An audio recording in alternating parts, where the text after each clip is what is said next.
வணக்கம் மக்களே, நான் உங்க ரியாஸ். இன்று ஒரு தகவல்ல நம்ம எதை பத்தி பார்க்க போறோம் அப்படின்னா, புதுசா வீடு வாங்குறவங்க அப்படி இல்லைன்னா கட்டுறவங்க கவனிக்க வேண்டிய சில விஷயங்களை பத்தி தான் இன்னைக்கு இந்த வீடியோல பார்க்க போறோம். வாங்க வீடியோக்குள்ள போகலாம்.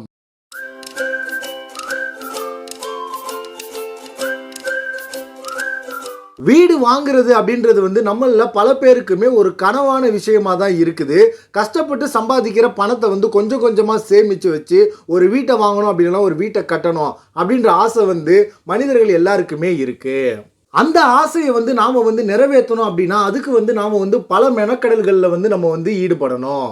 ஏன்னா அந்த காலத்திலே ஒரு பழமொழி ஒன்று இருக்கு, வீடை கட்டிப்பாரு கல்யாணத்தை பண்ணிப்பாரு அப்படின்னு சொல்லுவாங்க. அவ்வளவு பெரிய ப்ராசஸ் அது. அதுக்கான மெனக்கடல்களும் அதற்கான உழைப்பும் அதுல நம்ம நிறைய செலவிடணும். முதல் விஷயம் நில பத்திரப்பதிவு. ஒரு வீடு வாங்குறதுக்கு முன்னாடி அந்த நிலத்தோட பத்திரங்கள் சரியா இருக்கா அப்படின்றத நாம செக் பண்ணிக்கணும். அங்க கட்ட போற வீட்டை பத்தின கட்டுமானம் குறித்த தகவல்களையுமே நாம தெரிஞ்சு வச்சுக்கணும். அது மட்டும் இல்லாம அந்த நிலத்தின் மீது ஏதாச்சும் கேஸ் இருக்கா அப்படின்றத பத்தியும் நாம தெரிஞ்சுக்கிட்டு வாங்கணும். இரண்டாவது விஷயம் அப்ரூவல். வீடு கட்டுறதுக்கான அப்ரூவல், அதுக்கப்புறம் அதுக்கான பில்டிங்கோட பிளான் அது கரெக்டா இருக்கா அப்படின்றத நாம செக் பண்ணி பார்த்துக்கணும். அது மட்டும் இல்லாம நாம வாங்கக்கூடிய அந்த நிலத்துல அடுக்குமாடி கட்டடங்கள் கட்டலாமா, அதுக்கான அப்ரூவல் இருக்கா அப்படின்றதையும் நாம செக் பண்ணிக்கணும்.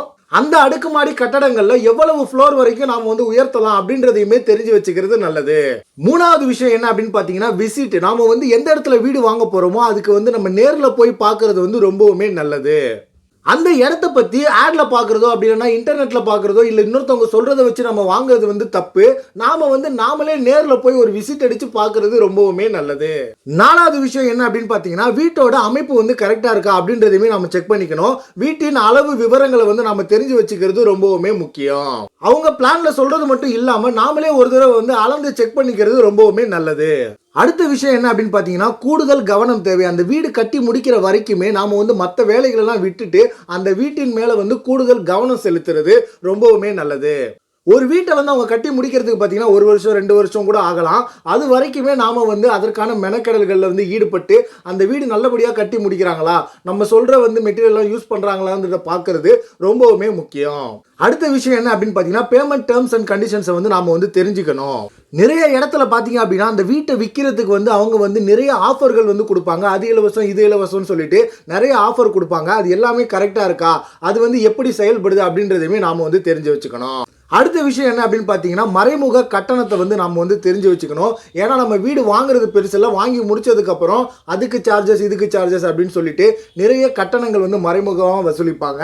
அது என்ன அப்படின்றதையுமே நாம தெரிஞ்சு வச்சுக்கிட்டு வாங்குறது ரொம்பவுமே நல்லது. அடுத்த விஷயம் என்ன அப்படின்னு பார்த்தீங்கன்னா குவாலிட்டி அண்ட் டைம். நாம வீடை கட்ட கொடுக்கறது பெருசில்ல, அந்த வீடு சரியான தரத்தோட கட்டுறாங்களா அப்படின்றதையுமே நாம பார்க்கணும். அது மட்டும் இல்லாம நமக்கு எவ்வளவு காலம் சொல்லியிருக்காங்களோ அந்த நேரத்துக்குள்ள அவங்க வீட்டை முடிச்சு நம்ம கிட்ட கொடுப்பாங்களா அப்படின்றதையுமே தெரிஞ்சுக்கிட்டு அவங்க கிட்ட கொடுக்கறது ரொம்பவுமே நல்லது. அதே மாதிரி நம்ம வீடு கட்ட கொடுத்ததுக்கு அதுக்கப்புறம் எக்ஸ்ட்ரா சார்ஜஸ்மே போடுவாங்க.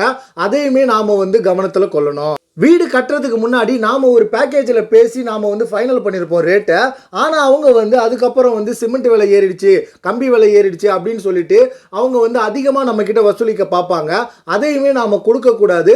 அதுலேயுமே நாம சரியான கவனத்தில் இருக்கணும். இந்த வீடியோ உங்களுக்கு பயனுள்ளதாக இருக்கும் அப்படின்னு நான் நம்புறேன். இந்த வீடியோ பிடிச்சிருந்தா லைக் பண்ணுங்க, ஷேர் பண்ணுங்க, கமெண்ட் பண்ணுங்க மற்றும் சப்ஸ்கிரைப் பண்ணுங்க. நன்றி.